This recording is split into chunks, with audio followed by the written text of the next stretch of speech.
feet forward until the stability ball is right under her low back. She puts her hands behind her head, but do not interlace your fingers. Instead, hold your hands like this and put them right at the back of your head. That prevents you from pulling forward on your head and putting unnecessary stress on your neck.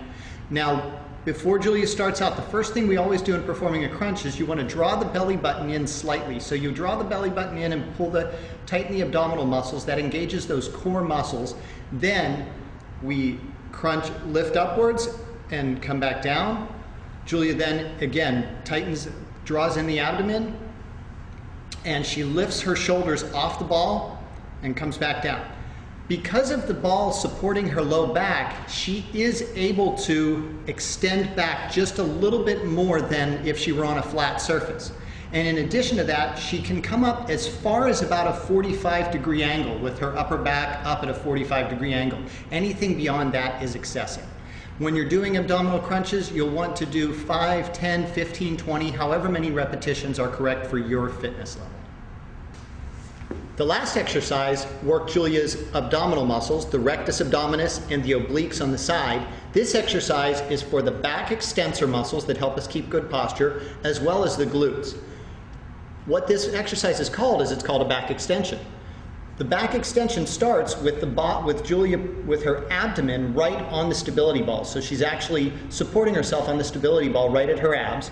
She has her feet spaced about a foot apart to give her a stable base that helps her to prevent from rocking from side to side. To perform the back extension exercise, Julia brings her hands up behind her head. She then lowers herself down, letting these muscles, the back muscles, stretch out. Then she contracts the back muscles and brings herself up to a pretty straight position, similar to when she's at normal standing posture.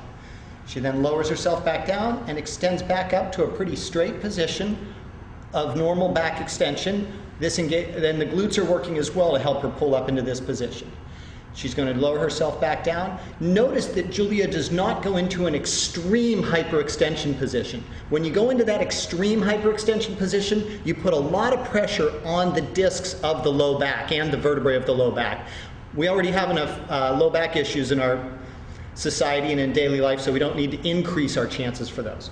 So we'll have Julia perform one more and hold it, and then we'll have her pull her feet closer together. This is going to actually increase the challenge because it makes it easier to roll from side to side. Only advance to this once you've mastered it with your feet a foot or so apart.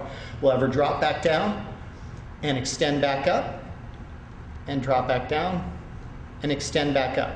With this exercise, this is one where you're doing repetitions and you're only holding at the top for about a second. You're not trying to hold it for 5, 10, 15 seconds like you would a plank position.